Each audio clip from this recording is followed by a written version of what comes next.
We hold these truths to be self-evident, that all men are created equal, that they are endowed by their Creator with certain unalienable rights, that among these are life, liberty, and the pursuit of happiness, that to secure these rights, governments are instituted among men, deriving their just powers from the consent of the governed, that whenever any form of government becomes destructive of these ends, it is the right of the people to alter or to abolish it, and to institute new government, laying its foundations on such principles and organizing its powers in such form as to them shall seem most likely to affect their state, their safety, and happiness. Charles, do you know what that's from? Safety and happiness. It's from Declaration of Independence. Very good. I would have been really disappointed if you didn't know that. No. Yes. The Declaration of Independence actually is very near and dear to my heart, not just because I'm patriotic, but my aunt, she gifted me when I was a child, like a reproduction copy of the Declaration of Independence. Like the kind of tea-leaved one. And so I would memorize portions of it and practice forging John Hancock's signature. And in first grade, we had to list nouns. It was like, oh, we're going to all list nouns. So it was like mom and dad and dog. And they called on me and they said the Declaration of Independence. And so all the other ones are like 3 or 4 letter words. I remember it was like the teacher had to abbreviate like the DEC dot of ind dot, like, like it couldn't fit on the page of all the other nouns that we had. So yeah, big fan of the Declaration of Independence. And before I understood how to copy and paste, I typed it up on my like a 2004 laptop. Oh my gosh! So I transcribed it from. I was gonna say, when you said your aunt. First of all, is that like a Midwest thing? People say aunt. I usually say aunt, but I'm saying aunt to be aunts or people. Anywho, that's my personal gripe. Usually, if somebody says my aunt, I always say your aunt. Aunt. But when you said a reproduction of the Declaration of Independence, my mind immediately went to National Treasure and then the Cage film. I know that was another thing that really amplified my interest because like he doesn't steal the Constitution, which is many pages, but he steals the Declaration of Independence. And yeah, it's a great film. Well, I actually have a Constitution thing, but do anything else on National Treasure before? No, I think it's one of the greatest movies, one of the greatest films of our generation. Big fan. Well, if it's on, I'll always watch it. Yes, no, it is a good one. It's a good plain movie, good, it's drama and intrigue and history. Perfect. And Christopher Plummerson and Nicolas Cage and a CUA grad. Angelina Jolie's father, yes, John Voight, graduate of Catholic University of America. Friend of the show. Friend of the show. You can't just say that. Like, we're going to get in trouble. We're going to get a cease and desist letter. Please stop saying John Voight is friend of the show. Manifesting it. Yeah, but it's good. And it has Charles Carroll as remember, he's the last signer to die of the Declaration of Independence. And he's the one who tells the young Robert Gates, there's a map on the back or whatever. Or no, he says the secret is in I can't remember, but he gives him the first clue. The only mistake is Charles Carroll, of the many founding fathers who were Freemasons, Charles Carroll was not. No, he's a very devout Catholic. He was a Catholic, and they were not Freemasons. Although the Carroll family is the only family in the United States where the descendant is living in the same house. So Charles Carroll of Carrollton's descendants are still living in the house of Charles Carrollton. I don't know. That's a fun fact. The only descendant in the United States, the only descendant of a founding father or something. The only descendant of a founding father that's still living in the original house of the founding father. Oh, and there's a chapel. Well, it's funny because he wrote his name. Yeah, Charles Carroll of Carrollton. Carrollington, I think. Carrollton. Yes. Which there was an anecdote that he was very wealthy. And that was part of the reason they let him in as the only Catholic signer, because, anti-Catholicism and, the UK's general view were quite aligned. But he was very wealthy, and so they needed his support to help with the revolution and founding a new country. But when he signed it, they said there's a rumor, I don't know if it's true or not on the Declaration, but Charles Carroll, they're like, that's a common name. Anybody could know that, you could sneak by. And he either went back up or afterward he wrote of Carrollton. So his name says Charles Carroll of Carrollton. Yeah, but he's an interesting guy. And then his brother was the first bishop of the United States, right? John Carroll. So, Yes. Jesuit friend of Benjamin Franklin, which I was reading an interesting story about when Ben Franklin and him went to Canada together, which was like that should be a buddy cop movie kind of thing, right? Like, road trip with Ben Franklin. And it didn't work, but that's where Ben Franklin got his coonskin cap that he wore around, especially when he was in France, with the like raccoon tail on the back. Interesting. Do you know why So, the Declaration of Independence is very close to my heart? Also, not because I'm just patriotic, but do you know why? Can you guess? why? Because something with Connecticut. No, but because it's a personal connection. So, the obviously the Declaration of Independence was ratified on July 4th, but it was ready to go on July 2nd, which is my birthday, and it's a personal information I don't usually share with everyone, but I'm very proud of this. And in fact, John Adams, friend of the pod, The late he John he Adams. wrote or said, "The second day of July, 1776, will be the most memorable epocha in, Epical. epic in the history of America. I'm apt to believe that it will be celebrated by succeeding generations as the great anniversary festival. It ought to be commemorated as the day of deliverance by solemn acts of devotion to God Almighty. It ought to be solemnized with pomp and parade, with shows, games, sports, guns, bells, bonfires, and illuminations from one end of this continent to the other, from this time forward forevermore. You will think me transported with enthusiasm, but I am not. I am well aware of the toil and blood and treasure that it will cost us to maintain this declaration and support and defend these states. Yet through all the gloom, I can see the rays of ravishing light and glory. I see that the end is more than worth all means, and that posterity will triumph in the day's transaction, even although we should rue it, which I entrust in God we shall not." It July 2nd was the day that the Declaration of Independence should have been signed and ratified. I think it was the 4th. I think some signers couldn't get there in time, but Thomas Jefferson had it due. I always say it was the first draft of the Declaration of Independence, which is why when teachers would say, "How come you never edit your work or, check it out?" I go, Thomas Jefferson had it ready to go July 2nd. And so whatever I I, write, yeah. I'm not super sure about it. I don't think he had it ready July 2nd. I think July 2nd is when the Continental Congress voted to declare independence, and then July 4th is when they formally published the Declaration. sad, whatever. So, Anyways, sorry. Yeah, whatever. either way, Just want to make sure we have it clear before fake news gets spread that Father Lomnitzer said that they had the first draft ready on July 2nd. They did make some edits. I'm trying to see when the actual first draft was submitted. John But Adams knew how amazing my birthday would be and how significant it would he be in the thought, life of America.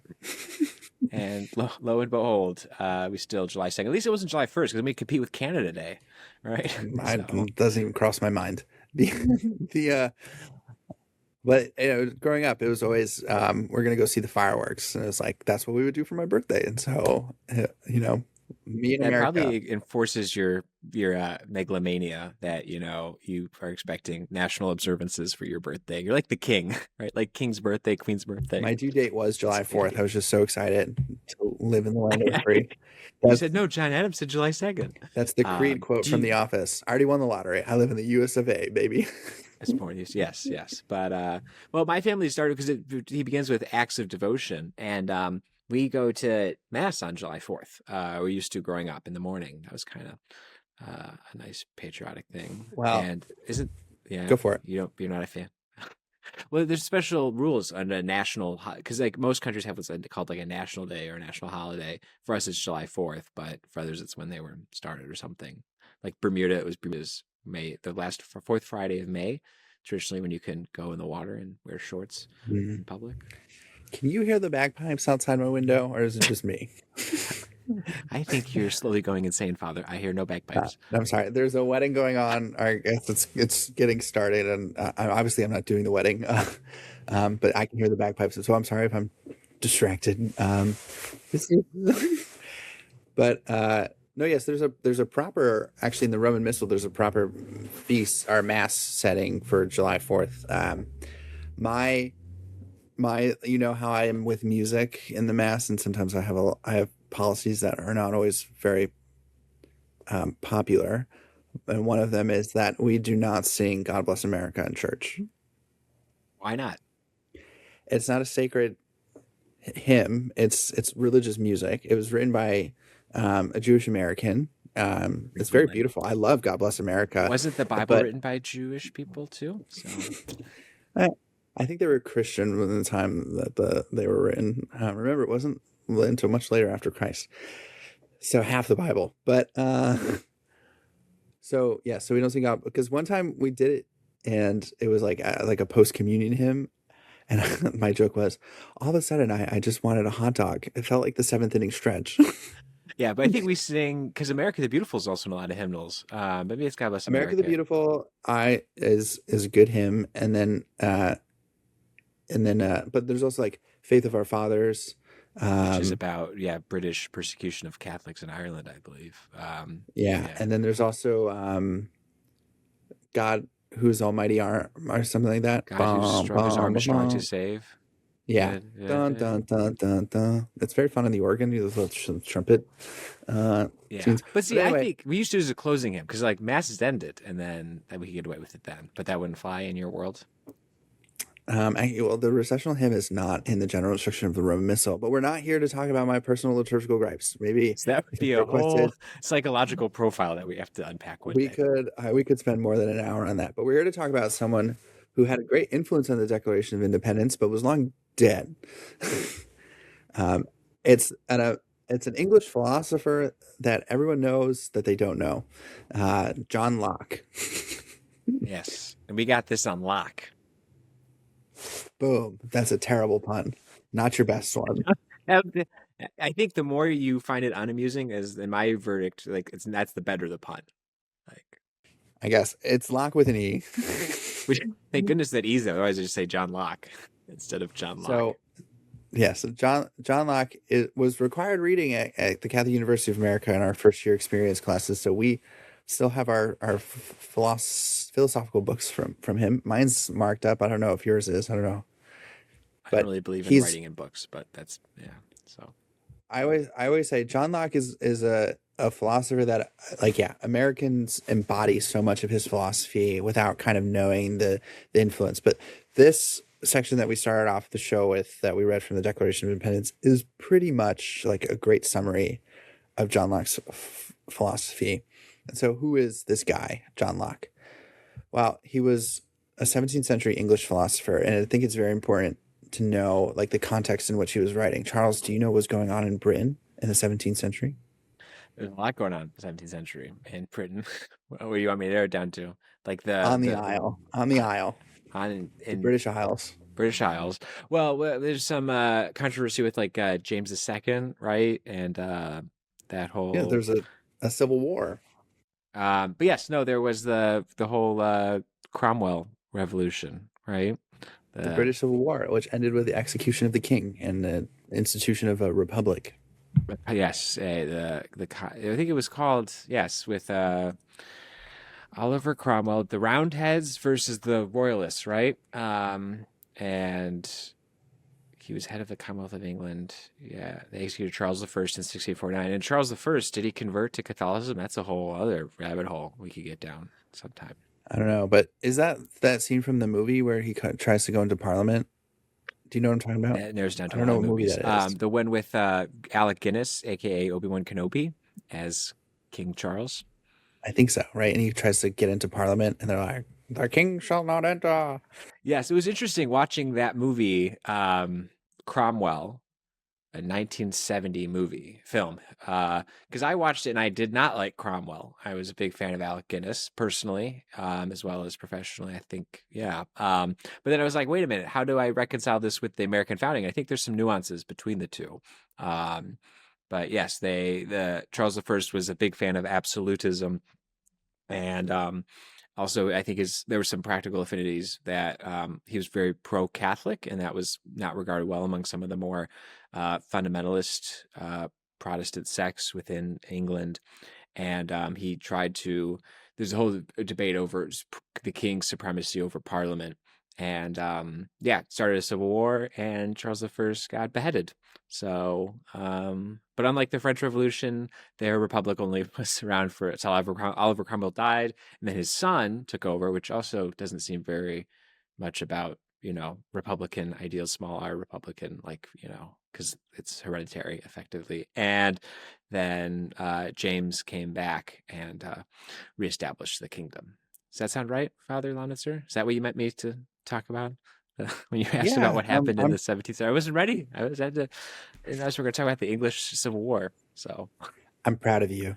But it's so John Locke is writing this political philosophy and the philosophy of like the document that we're referencing a lot is John Locke's second treatise of government. I think this is one of the few times where the sequel is known better than the original, because the second treatise implies that there was a first treatise, which I don't think I've ever read.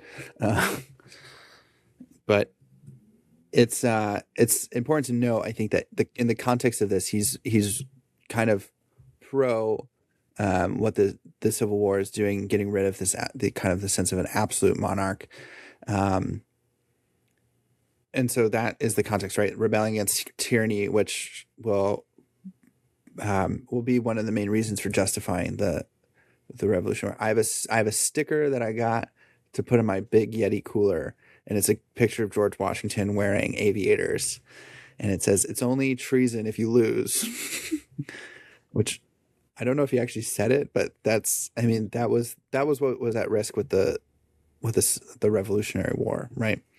yes. So John Locke begins kind of talking about the state of nature, and so we'll go through kind of a broad overview of his main philosophical points, and we'll see how they influence the founding documents of America, and then we'll go into what is good and what is not so good from a Catholic perspective, and then also, if we have time, how it influences business in the way that we operate. Does that sound like a plan, Charles? Okay, so first he talks about the state of nature, and he says that all men are naturally in a state of perfect freedom to order their actions and dispose of their possessions and persons as they think fit, within the bounds of the law of nature, without asking leave or depending upon the will of any other man. And he also says that the state is also of equality, so that one man doesn't have a power or jurisdiction over another. It's all reciprocal, right?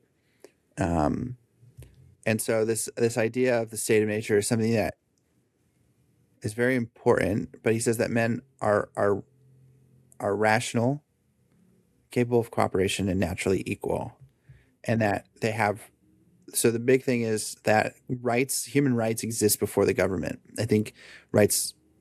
I think it might have been a prominent theory that, and I don't know if this was written out or just lived experience, that the king is the one who imposes rights upon the people, right? That you're part of his kingdom, and so you share in the rights of the king and this divine right of rule that the kings have. And so he's saying that no, a king does not have a divine right to rule. All men are created equal, and so that one does not have automatic power over another, but that rights pre-exist a government. And this is important. In the 90s, the United Nations tried to put a declaration of human dignity out, and they said human rights grant human dignity. And at first you're like, okay, but if you think about it longer, it's actually a really problematic statement. And so there was a huge, I actually know the person who was a part of this. She went to Kinko's and got like bright pink paper and like handed it out to all the members who were going to the United Nations to change it, because it should be human dignity grants human rights. So when we talk about the rights of the people, there is a dignity that is presupposed in that, and the rights that John Locke says that are endowed for everyone are life, liberty, and property. Sound familiar? It's like a Back to the Future version of the pursuit, the rights to life, liberty, and the pursuit of happiness. So, right, it's close. They Yeah, kind of were they cliff notesing it, like someone took the wrong notes. Like, hey, he said something with a P. Was it property? No, it was like a pursuit. A pursuit? No, you didn't have a right to pursue. But what were we pursuing? Happiness. So, pursue with a Y. It doesn't make any sense. well, yeah, they had a Must have been different a spelling mistake. machine. They But also used F's for S's, which is an interesting part of uh, that time in history. Yeah, it's very confusing to read these old transcripts and manuals from those time periods. But it was an intentional change from the founding fathers because they knew or were imagining that not everyone would be property owners in the new government, which is something that has always been very controversial in the United States, led to women's suffrage, women's rights, and then the Civil Rights Act as well, right? Because slavery was still predominant in the United States at this time during the Revolutionary War, up until Abraham Lincoln abolished it, and so they knew that there were certain rights that even those living in America should have, but are not going to have, and so they changed it from property. Right, everyone in America will not necessarily be a property owner, but that they do have a right to the pursuit of happiness, which again becomes a point of contention because it's like, well, what is this pursuit of happiness? That is, it limits things, right? But again, this is the Declaration of Independence. The Constitution sets out to kind of frame this, and then amendments throughout. Yeah, the Bill of Rights, one of the greatest political documents of the world, history of the world. And so it was an intentional change on their part, kind of foreseeing what would play out. The founding fathers were brilliant men. As crazy as I think they were in their 20s. Who was in? Yes, well, some of them were. Ben Franklin was Some of 70. them. He was part of the Committee of Five. But yeah, I think how old was Jefferson? He was, yeah, in his 20s. So, we could have Makes written me in our think, 20s. We could have. what if, well, I would have right said everyone now, has a right to waffle sundae and ice cream for breakfast.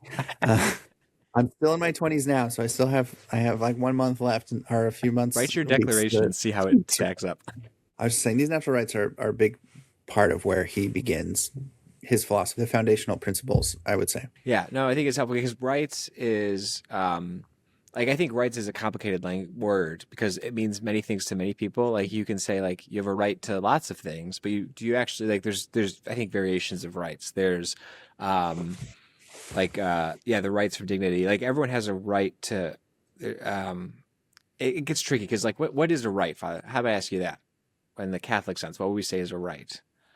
Well, there's right Right, and then right Rite. I can okay, I know that, but like, what's if I have a right to something or this is my right? What would that mean from It's a principle of justice. principle of justice?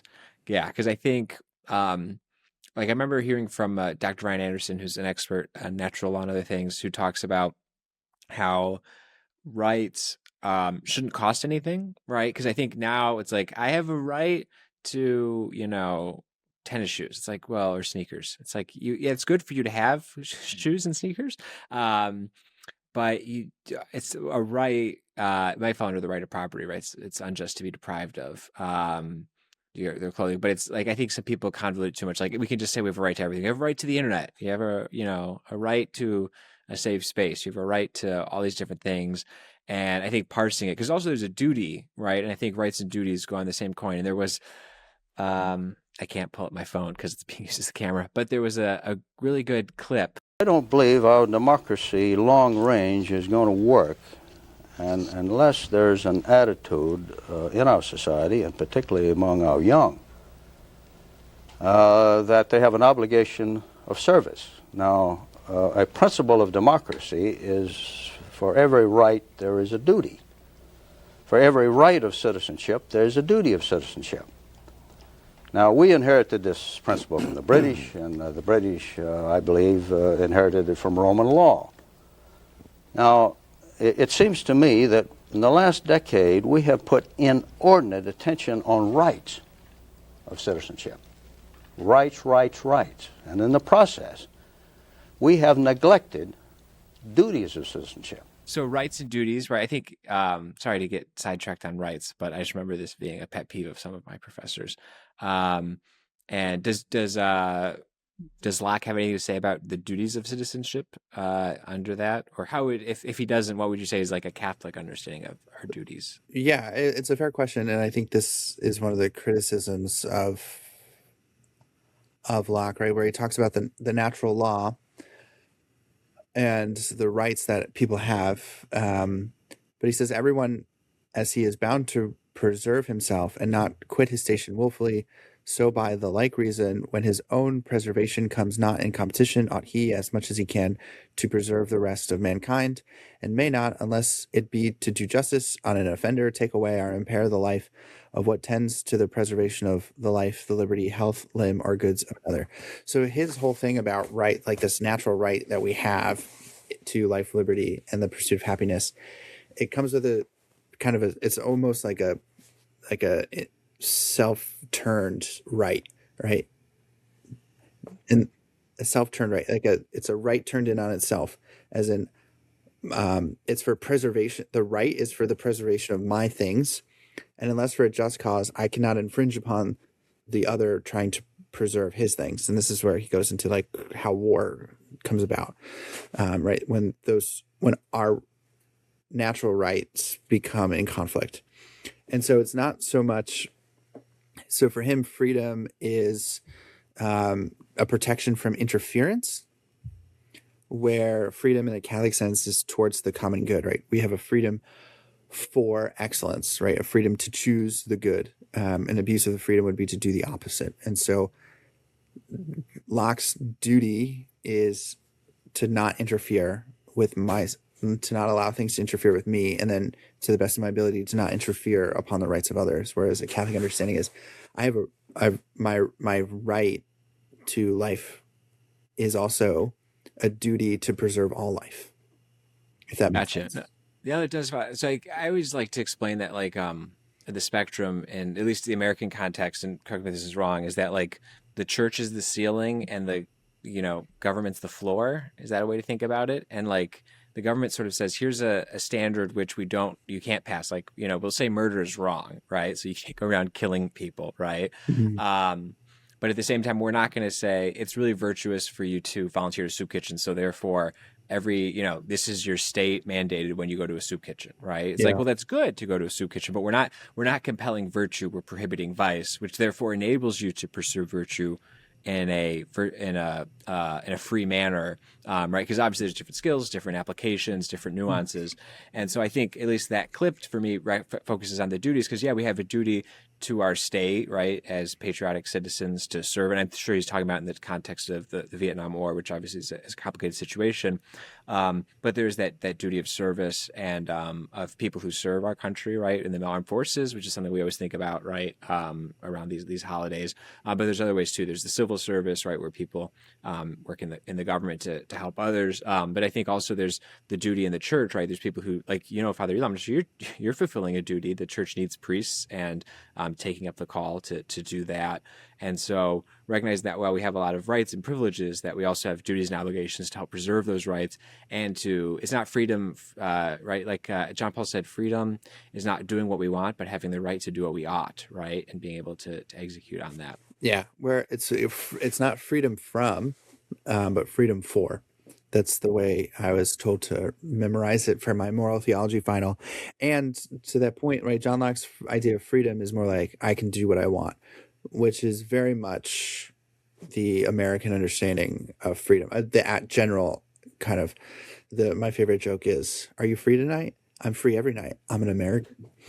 So another joke that I have is, do you know why freedom doesn't knock? Because it rings. Because freedom rings. Don't steal the air from my sales. Pump it up. It's a good joke. But I think your point, and this kind of gets, I think, to our Americanism episode early on, which is recognizing that the state can have a certain role, and that virtue can have a separate role, right? That's built on the state, and it's not like, oh, our state allows for a lot of freedom, including freedom to do things that aren't productive. Like you can sit around, to quote Ron Swanson, right? In our country, you can balloon up to 400 pounds. And I think that's beautiful, right? I think in the Catholic sense, we'd say, no, obesity is a sin, and that, to treat our bodies as temples of the Holy Spirit and to be healthy. That being said, the church wouldn't necessarily, or I think Christians could argue and say that, well, we don't need law enforcement to come weigh us every month and make sure we're not obese, right? Well, I want to maybe qualify that statement a little bit more so that you don't get canceled. That because for those who are have medical conditions that lend to weight gain that they can't control. Obesity is not a sin, but what may have led to obesity is a sin. One of the 7 deadly sins, right? Gluttony. Gluttony. It's coming. You remember it. Right. Yes. So yes, I have the ability to do anything, but my freedom is to choose the best thing. And so, yeah, I like your idea of the being the floor and the government being the floor and the church being the ceiling. It's this idea that it comes from Plato, that the role of the government is to promote virtue where it can and to dissuade from vice through punishment and in a sense of justice, or, as has become the common phrase in America, law and order, which is also that was a Nixon quote he used to use. Yes, which is also one of my favorite shows. Shout out to NBC. So moving on from these natural rights, then he talks about, which I think this is a great Locke principle, big fan of it, he moves straight into property. And John Locke, big fan of private property. And I think this is where we can find the most... Does he have a no trespassing sign on his house in England? Yeah, exactly. This is, I think, where we can find the most common ground with him, to an extent, right? I think this is maybe my biggest criticism of Locke, is he builds a solid foundation but never goes beyond that. He doesn't build a house. And so with the floor and ceiling is like, Locke kind of lays a good foundation, but the church always takes it a few steps further of like, okay, we have these rights, but now we have a duty with these rights. So like, I have a right to property, but I have a duty with that property to do something. So Locke, it's a great quote. I had it starred. So he says, through the earth and all inferior creatures be common to all men. Though the earth and all inferior creatures be common to all men, yet every man has a property in his own person. This nobody has any right to but himself. The labor of his body and the work of his hands, we may say, are properly his. And so I think we may have touched upon this when we talked about Pope Leo XIII, which is an idea that he extensively talks about in Rerum Novarum, is this idea that man has a special relationship to his work, and there's a right to the fruit of his labor. And so John Locke says that where property comes from is the fruit of the labor, right? This relationship. So I have a property over myself. So like I have ownership of myself, which it's very popular in Enlightenment theology to talk about autonomy. It comes from a German word, and it's not terrible, but it's also not great, right? In the sense of I am my own person, and nobody can tell me what to do or force my sense of body, but I'm still oriented towards something, right? Like why I have dignity is because I'm made in the image and likeness of God. So this idea that I have property over myself is like, yes, but also like my life has been given to me by a creator. And so what the creator's will for me is something that I need to take into consideration. So Locke doesn't really talk about that. He just says like, I have, that's the problem with autonomy, is it takes God out of the human person. And we can't do that. That we see the after effects of that, right? This whole like my body, my choice kind of thing, which is, it's just a dangerous thing, and also a perversion of the great principle of Catholicism. But so this idea though that Locke goes into this idea of like, if I till the soil and can reap the fruits of the soil and of the earth, I'm entitled to that right. And so that then becomes my property. And an agrarian culture in the 17th century agrarian.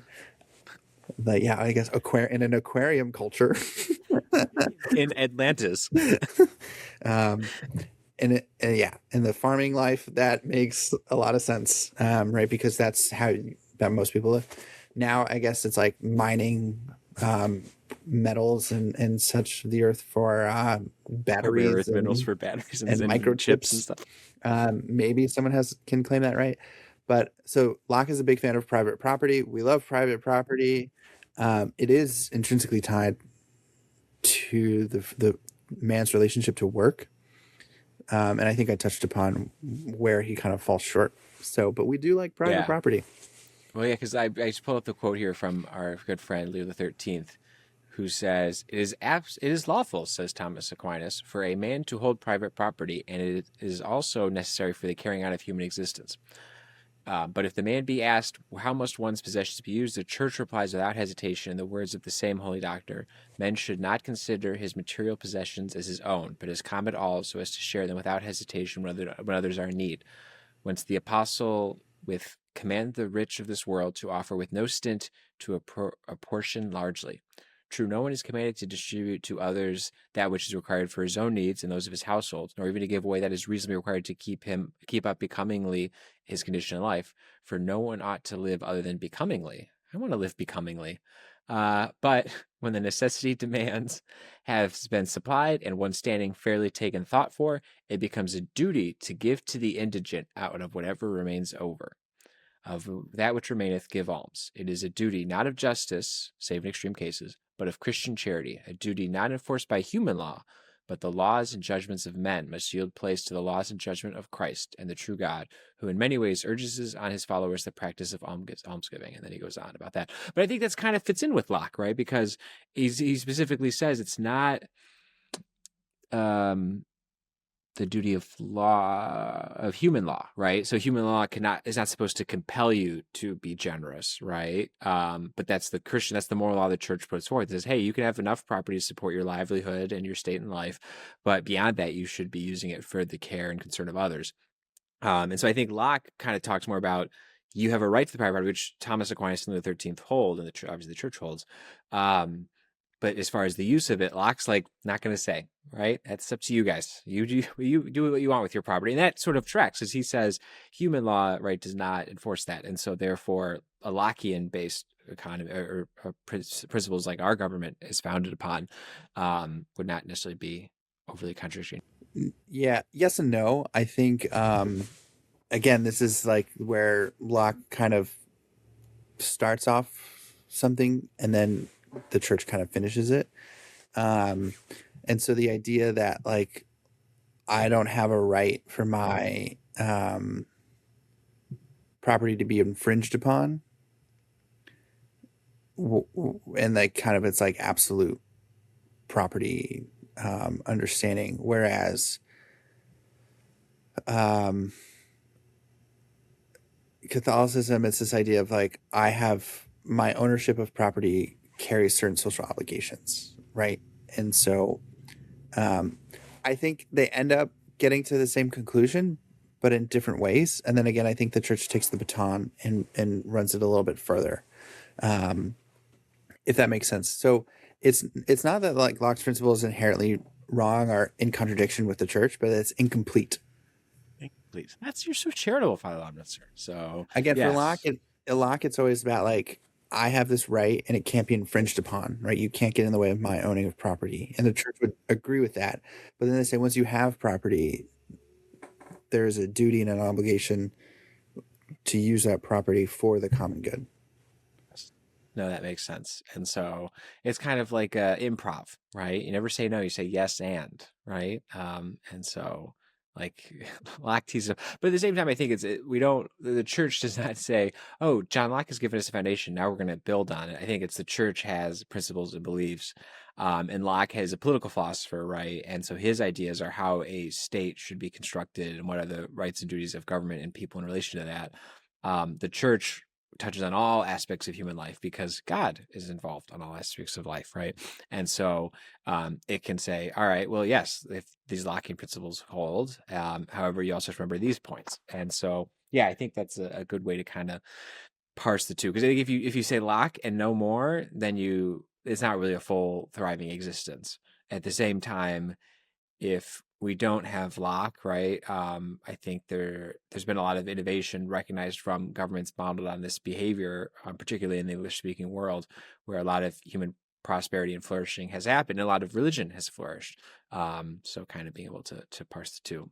So the other main thing is government by consent.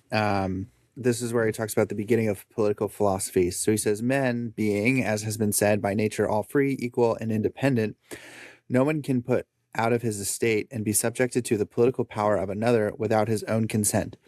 The only way whereby anyone divests himself of his natural liberty and puts on the bonds of civil society is by agreeing with other men to join and unite into a community for the comfortable, safe, and peaceable living one amongst another in a secure enjoyment of peaceable and in a secure enjoyment of their properties and a greater society against any that are not of it. I think so, if anyone has ever seen Monty Python and the Quest of the Holy Grail, Just Monty Python and the Holy Grail. There's no quest. And the Holy Grail. If anyone has seen that movie, it's like, as like a philosophy nerd, I think this is Monty Python does great philosophical humor. They have like an ancient versus modern philosophy soccer game. It's very funny.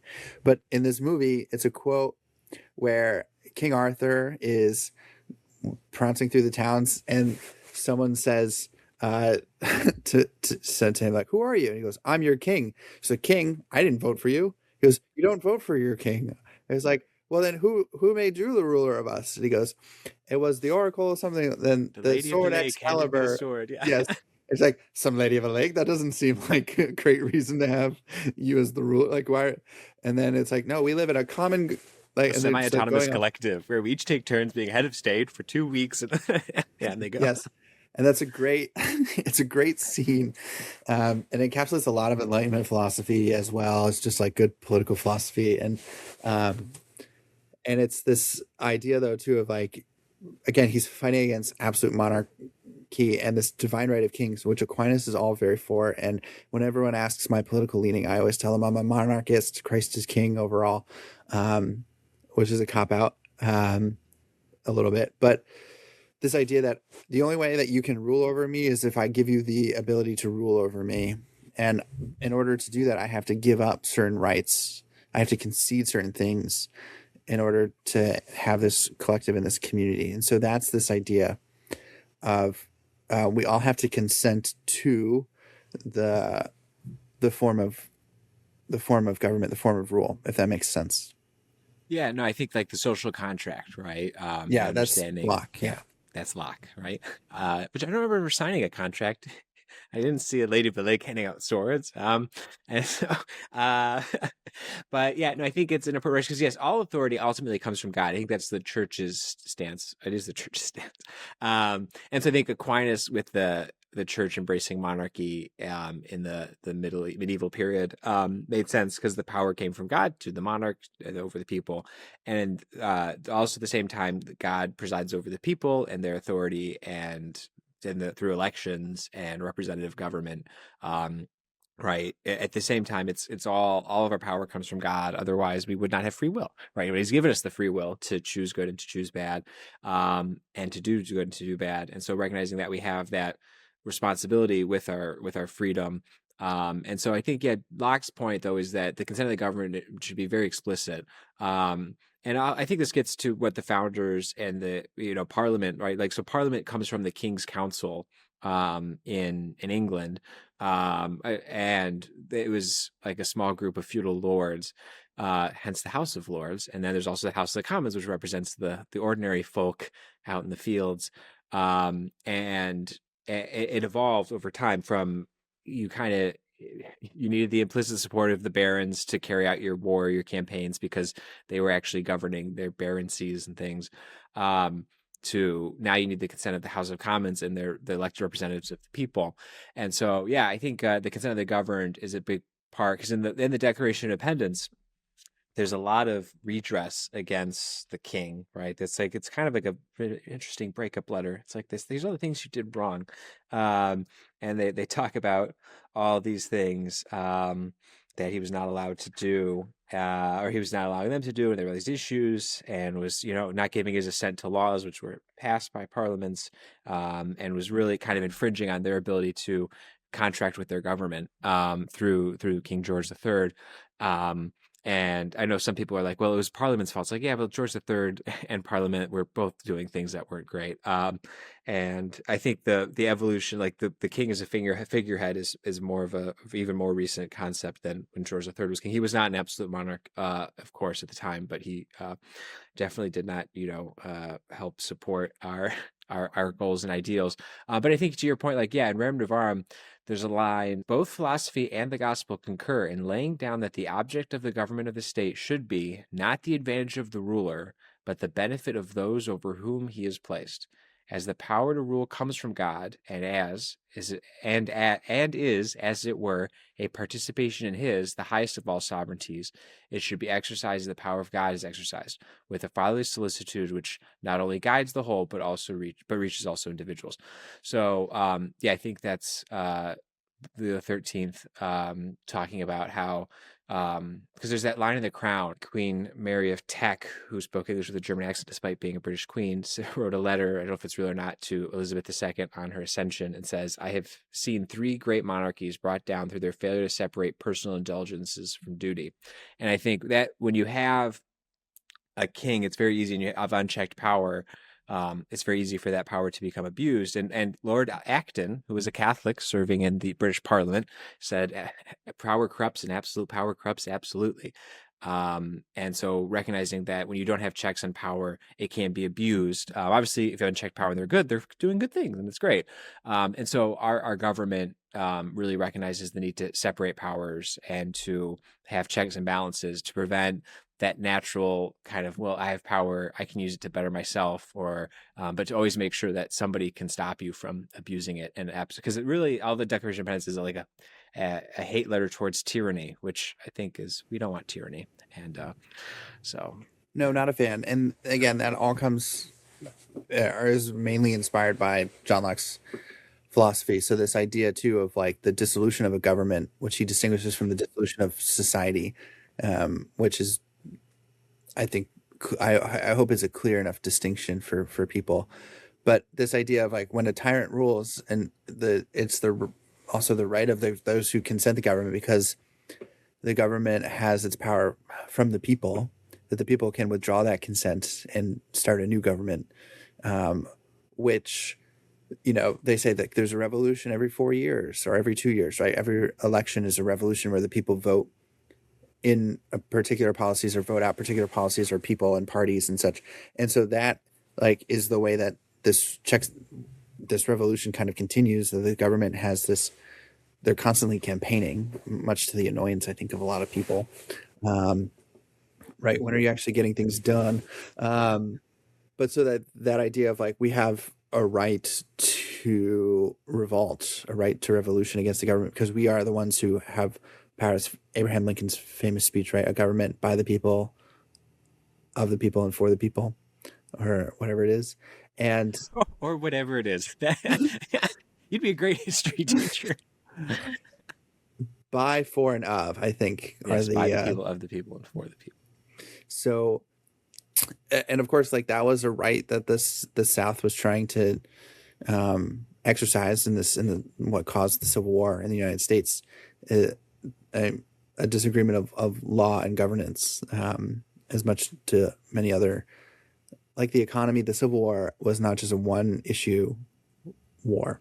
It was a big issue, but it's not the only issue. Yeah. Well, it's like, I heard a good analogy. It's about states' rights, but the states' rights to what? To enslave their own people. And so, yes, there's a big thing, but there were a lot of, issues that the South had. And I think it's all messed up, and it's good that we won the Civil War, because slavery got abolished, the Union was preserved. But you can see, there was an attempt, and they invoked, I think, in the Confederacy, a lot of kind of Lockean understanding, because they said, well, we consented to join these United States, and now we don't want to be a part of it, so we're going to leave.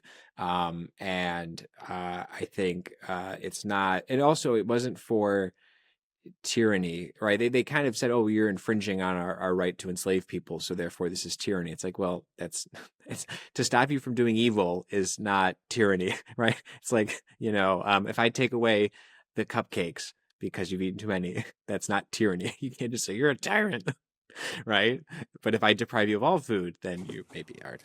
But so now that we have a nice understanding of as one of my professors in the seminary would say, a very quick hillbilly introduction to John Locke.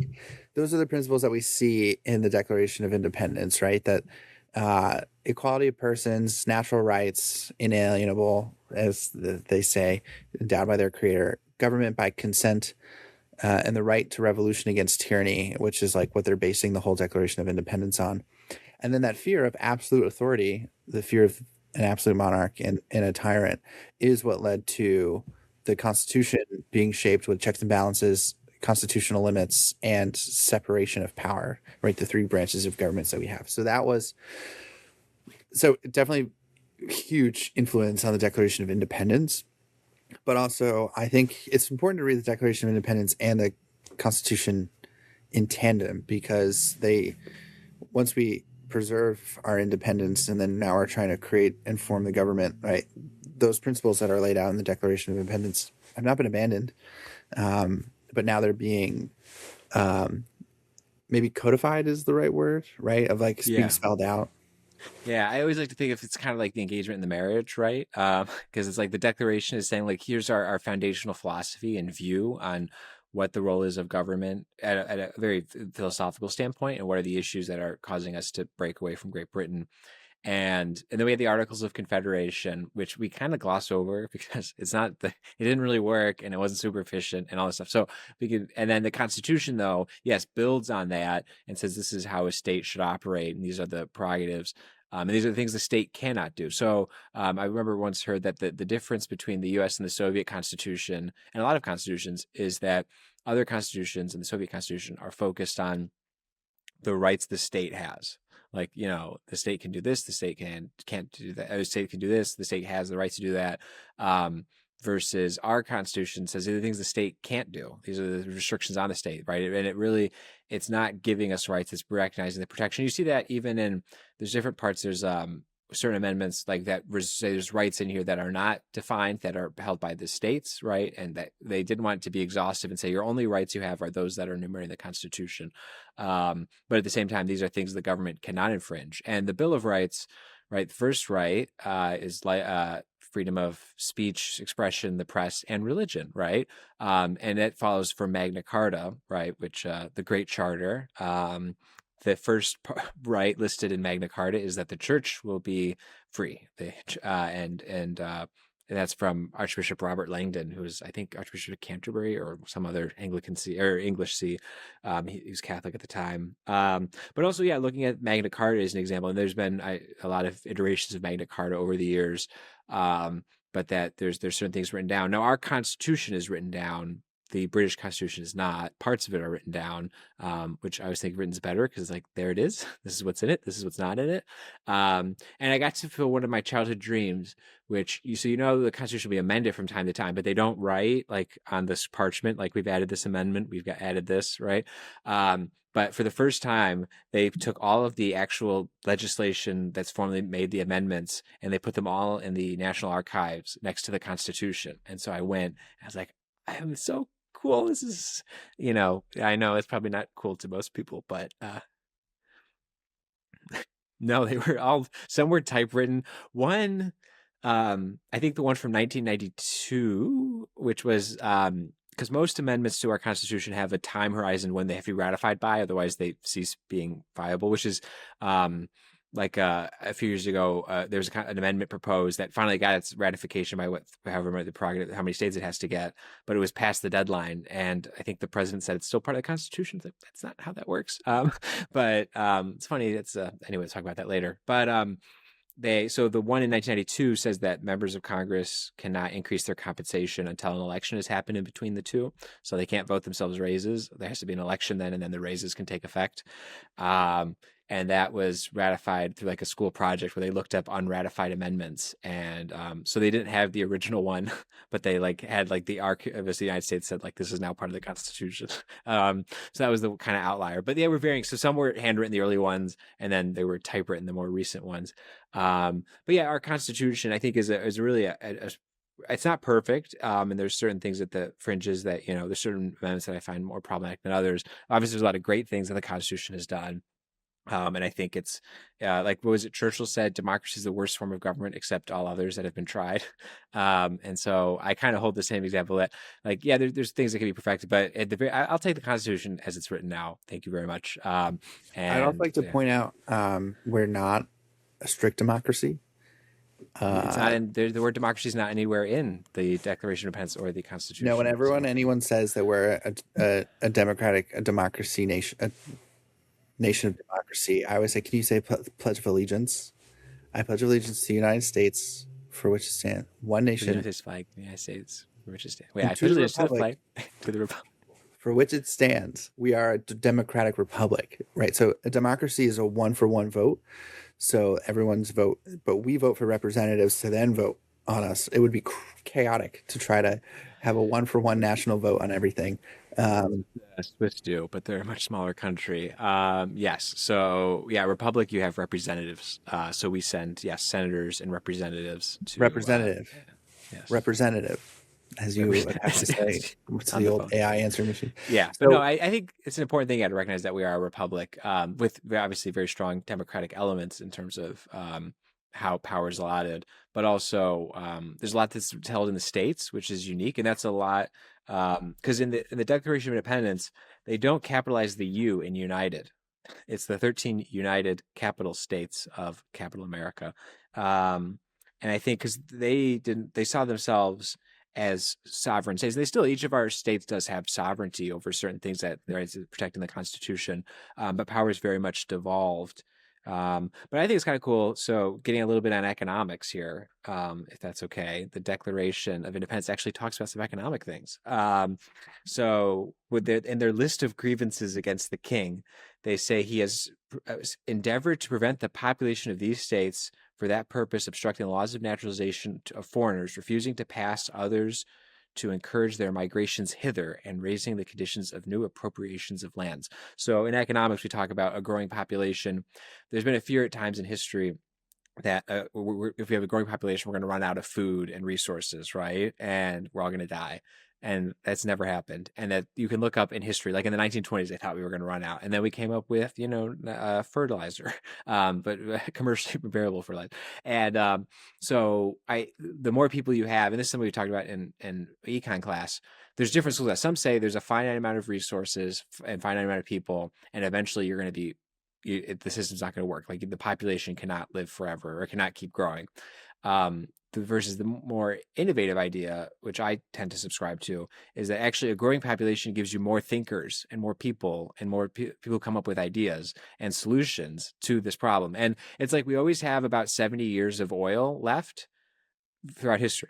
It's like, wait a minute, we had 7 years ago only 7 years of oil because they find new oil, right? And so in the same way that you have more people thinking of solutions, ideas, addressing problems, mining asteroids, right? That was something that nobody ever thought about. And now we can do that. So I think, and that gets to the church's point where we don't want to curtail populations, because you see certain countries like the People's Republic of China, where they enforced a one-person or one-child policy for a long time, and it's creating actually a demographic mess for them because they're going to run out of people, because you have to have a growing population to support a growing economy.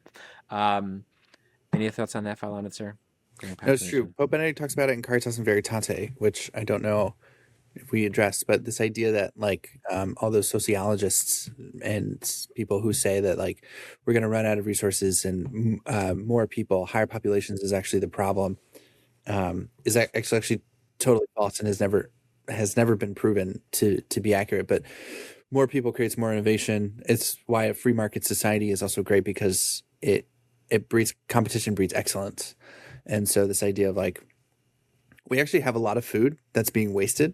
And like, it's like, or like, and a lot of water, like we have abundance of resources. We're just right now, the allocation of those resources is not maybe the best or the most prudent that it is, but we're not running out of resources. Yes, there are nations that are impoverished and dying of starvation and such, but it's not for a lack of food, but for a lack of proper administration of the Yeah. resources. And also, yeah, to your point on hunger, I looked at this chart. If you look at the Index of Economic Freedom, which I worked on the 2017 edition of for an internship, but it ranks countries on how much they embrace free enterprise systems, and you correlate that with the World Hunger Index, um, the most oppressive countries like North Korea also have the highest instances of starvation and malnutrition versus the most free societies don't. And I think to your point, yeah, like the more you embrace these innovative ideas, people come with the solutions. At the same time, obviously, we want to help people who are starving. It's one of the corporate works That's of like mercy. the political meme that I saw that says communism is people waiting in line for bread, whereas a free market society is bread waiting in line for people. That's actually a great line, because I've met in my work travels people who used to grow up in the Soviet Union and Soviet states, and they're like, they remember as a kid like waiting in line for stuff, and they're like, sometimes they didn't even know what it was. They're like, we're just whatever it is, we'll get it, and then we can trade it for something we need. Versus, yeah, we have the problem of abundance, which needs to be managed. Like, yeah, the U.S. our problem is obesity, not starvation, right? There obviously yes are people starving, and that's something to be addressed, but in an aggregate, and also world hunger is drastically reduced, world poverty thanks to the free enterprise system, and actually President Obama, who you may not think of as a big free, he actually is he's a capitalist, because he talks about how extreme poverty is reduced under the free enterprise system. But another thing, this is just he has erected, so there's a protest against King George III. He has erected a multitude of new offices and sent hither swarms of officers to harass our people and eat their substance. FDR. So yeah, just creation of the regulatory state, but we won't get into FDR today. We'll talk about our own little king later. Then there's three, which are two or one. So it says, for cutting off our trade with all parts of the world. That's one of the grievances. They don't like that he's inhibiting free trade, the king. And I'm a big fan of free trade, as you know. So yeah. So yeah, the Declaration of Independence it's a list of grievances, but it's also a list of of grievances of certain things like that, but also just like, hey man, you've been kind of just ruining our lives. yes, man, I don't like it. Just stop it, man.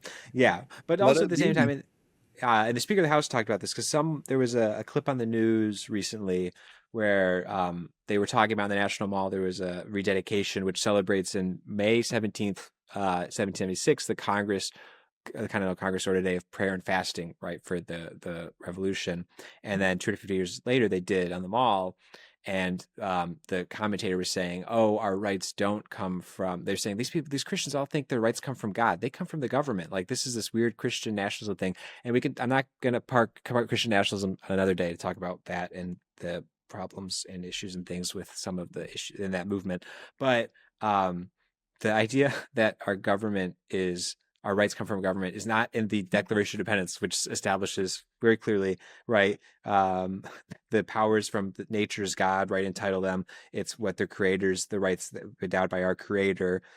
He talks about appealing to the supreme judge of the world for the rectitude of our intentions, right? So there's a lot of indications of deist language for God. I think there's a spectrum. There's people who say the founding fathers were all super religious, and others say they were all atheists who just used God language. And I think it's kind of probably in the middle. And it depends on which founding father.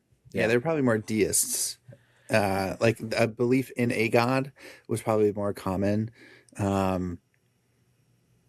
But yes, they're not as religious as some people make them out to be, but they're also not as irreligious as others make them out to be. And I think, and also even that the deism, right? It may be some of the issues with certain, because again, there were a lot of Protestant sects like I think Benjamin Franklin was a Quaker, George Washington was Anglican, and others, and so. Then obviously there were Catholics who signed, or one Catholic who signed the Declaration of Independence. But I think I saw a Bill Maher clip, and this may not be true. But Bill Maher, who's obviously no great fan of religion, said he watched some documentaries. Like, actually, they're a lot more religious than I thought. And maybe it's in terms of practical. They weren't all medieval scholastics, right? Contemplating these things, but there was an appreciation of religion. And actually there's a John Adams quote about in Philadelphia where he went to a Catholic mass and how beautiful it was. So there was definitely an interest in religion. I think, and also it's a challenge for us in the modern day and age where the state and the religion are so separate, right? Institutionally, from a practical standpoint. Like, I remember when the U.S. broke off, who was the Pope at the time? Pius the something, or was it a Benedict something? But whoever the Pope was at the time sent like an emissary that said like, we would like to establish a concordat with you on like what the rights are that you have over picking bishops and what our church can do. And they wrote back saying, we have no objections to you. You can pick your own bishops. And that's unusual. There's even countries today that where the state has an influence and can veto bishops or can give slates to the Vatican of which bishops they can pick from and things. And so the state and religion were so intertwined that if you had problems with the state, and you had it kind of became problems with religion, and it became a challenge. Like in the French Revolution, right? You had like clerics in certain positions, and it's like, well, I didn't like that, and so people I think found it hard to separate church and state as far as being two institutions, because you can have issues with your government, you can have issues with how your church is governed, but what the church's teachings are as Catholics, right? We hold that those are true. And so trying to compartmentalize that, again, it's not compartmentalizing that like, oh, your religion sits in one sphere and the state sits in the other sphere and they can't ever overlap, but in terms of the actual practical institutional administration of the two. So I could see an apprehension to the British also correlating with an apprehension to the Church of England, which was the state religion and was governed by the king. Yeah, well, and also I think it's very important to note that the idea of separation of church and state comes, I think, from the Federalist Papers. And it's this idea that the state should not interfere with the church, not that the church shouldn't have any influence on the state. And that's another thing that John Locke is pro-religious liberty, but it's funny because he excludes atheists, right? And then he holds Catholics in suspicion because of dual allegiance to Rome, which is always like the papist fear. Like we just, whatever the Pope says. Which don't tell them, they'll figure it out. So I tell people that all the time. I was like, the Pope influences my daily life like this much. He should influence your life even less. Obviously we listen to the Pope and submit to Rome. But it's a matter of say here, don't listen to the Pope, Father Lomnitz, or no, like in terms of don't get tied up in Vatican politics, maybe. Right. The Pope isn't even telling us who to vote for or certain things like that, right? Like there's a respect of conscience and freedom in those things, right? And so it's not like the influence that the Pope has over Catholics is a lot less than other people think that he has, but he does have an influence and is significant. But as far as the daily life concerns, not so much. The founding fathers were definitely people of the Enlightenment, right? They were definitely on the breaking edge of the philosophical, political philosophy, but they were definitely men who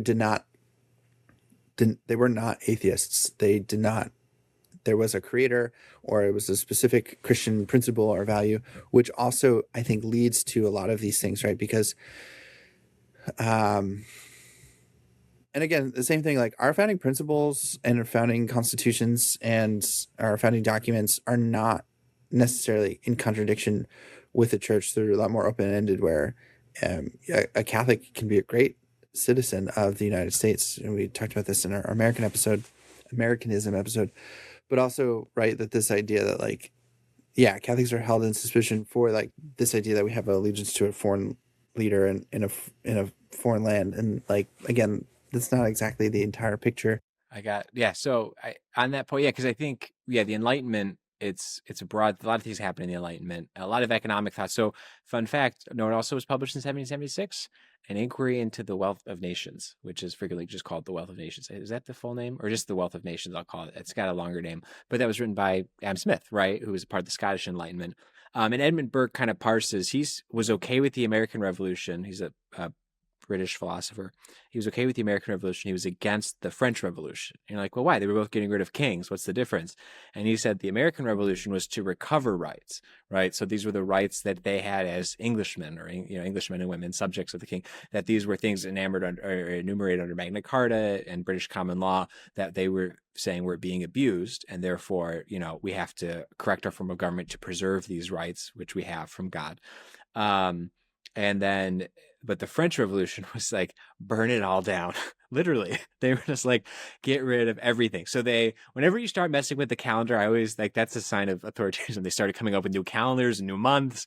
They all started wearing togas. And like, they were trying to maybe get a little bit of Roman philosophy, but like, it was a lot. They started messing with religion and tearing it all apart, and doing a lot of terrible things. So I think we can, as Catholics, and even like the British or the American founding fathers, like John Adams, was like, what's with all this beheading going on? And like the Committee on Public Safety, how Orwellian is that, right? Which was deciding who to behead, and then like the guy who came up with it then got beheaded. Like they were just, heads were chopping off. And so many of the American founding fathers were apprehensive about that. Thomas Jefferson, not so much. He was kind of okay with the French Revolution. And I think that's TJ is a little more interesting in some of his beliefs on certain things, because he also added a clause to the Declaration of Independence on why the king has imposed slavery on us. And they said, let's take that out because of the southern states. And also he had slaves, Thomas Jefferson. Like, oh, you were forced to have slaves? Like you inherited them. You Guys, I don't know what happens. They're the king gave them to me. They're not mine. Yeah, that's not going to work, God. Yeah. And I think with with John Locke and a lot of these Enlightenment philosophers, like John Locke's main concern is who gets power, like who has power, and like where does it come from, and whereas the church is concerned, and in many ways I think the founding fathers, their question was, okay, what is power for? Like, what are we, now that we have this power, like what are we supposed to do with it? And so I think that's where, again, Locke starts asking the question of like, okay, who has power? Where does it come from? And all this stuff. And then the church, America has this understanding of what power is for, but then the church has a very clear understanding of what this power is for, because we know it comes from God. And so how you answer the first question impacts how you answer the second question, which is why it's good to know that we do not live in an atheistic society. We've brought up this quote a bunch of times, right? About like the founding documents are for a religious people, that there has to be a God, a good, omniscient, omnipotent God that, I was trying to enunciate my diction, omnipotent God. So we like John Locke, not like the best philosopher, probably not in my top 10. Definitely. I love Aristotle. So Aristotle, Aquinas, I can go on. But as far as American understanding, John Locke is somebody that we should know, we should understand. And as American Catholic Americans, it's something that we should know and recognize, because a lot of these questions that and battles that we're fighting with start from Rene Descartes to John Locke. And so it's important to know the vocabulary and the language to be able to spot it, so that the church will always have a response. We used to play a game at Catholic University called Tommy Knocks It Down, where somebody would say a philosophical principle, and then Thomas Aquinas, his philosophy and his Summa would knock it down. And so it's good to know we love America, or celebrating the 250th anniversary of the founding of our country with everything that John Adams asked for, pomp, parade, but to remind ourselves of the first thing that he said, right, with devotions and worship, and to thank God that we are blessed to live in this country. It certainly needs our work. I always will think of what Pope Benedict XVI says. I bring it up every Memorial Day and every July 4th, that freedom must be constantly won over in every generation. Which also is a Reagan quote, right? So freedom is never but one generation away from extinction. So I don't know if Ratzinger's pulling from Reagan, but the same principle applies, right? That it's our duty to preserve our rights because of the dignity of every human person. Well, good way to close, Father. So yeah, so enjoy some hot dogs this 250th anniversary, and we'll call you again in 250 more years for the 500th. So I wanted to end with God bless the troops, God bless America, and gentlemen, start your engines. Oh, the from Kevin James. Yeah, Yes, at Daytona. But definitely, God bless our troops and God bless America. If you have an engine that you want to start, that would I'm be not, not I'm not an necessarily inopportune time. opposed. But God bless America, 100%. I don't. And until next week, work hard and pray harder.